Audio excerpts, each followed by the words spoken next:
This one may be a little controversial. Yo, what's up? This is Patrick from Guy in the Cube, and in this 2-Minute Tuesday, I'm gonna show you why you shouldn't use Publish to Web to embed reports, your Power BI reports, in SharePoint Online. All right, 2-Minute Tuesday. I'm not gonna do much talking, but you gotta be careful with this. People talk about using this method. They talk about using Publish to Web to get around licensing costs. Instead of buying pro licenses or backing a workspace by premium capacity, they say, hey, SharePoint Online is secure because you have to authenticate, and I'll publish a report to web, and then I'll use that embed code to embed my report inside of a SharePoint page, because Publish to Web is a free feature. Free users can do it. What? Okay, enough of all this talking. You guys know what I like to do? Let's head over to my laptop. So let's say I've created this report. I got this report and I click on the little ellipsis and I have these embed options. They give you an option for SharePoint Online, but that requires a license or back to workspace by premium capacity. Website or portal, but this is what they do. They click Publish to Web, say, all right, you're about to create a public website. You're about to embed, you can embed this in a public website. You're about to create a public link.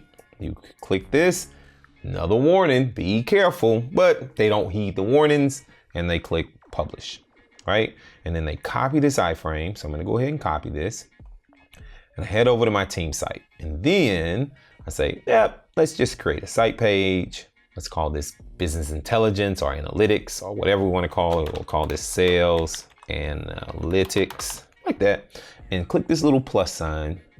And there's an option. If you search, there's an option for Power BI, right? You can use the SharePoint Online embed option and use it here, but they don't do that. They say, we don't want to pay for licensing. Let's click embed, paste that iframe right there. Here it comes. Bam, there's my Power BI report. It's going to show, and click publish.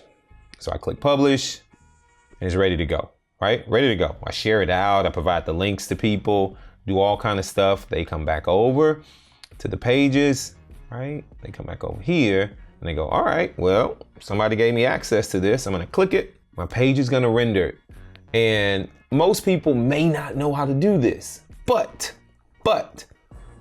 if they right click and say view page source and go Control F, app.powerbi. Oh man, look at that. What is that? Let's copy this.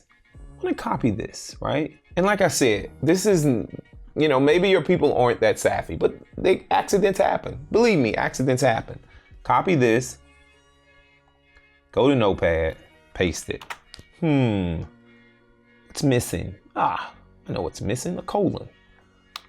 Put a colon right there, copy this, and then I'm gonna open up a private window in Edge, paste the URL in. What do you think is going to happen? It's a public URL. Anyone that gets access to this can view your very sensitive data in your reports. So you got to be careful with this. I understand, right? Licensing, it costs, and maybe you can't afford it, but if you can't afford it, I don't know, right? Anyway, what do you guys think? Are you doing this today? Be careful if you are. Do you have any questions and comments? Let's continue the conversation. Where? In the comments below. If your first time visiting the Guy in the Cube channel, hit that subscribe button. You like my video, a big thumbs up. As always, from Adam and myself, thanks for watching. We'll see you in the next video.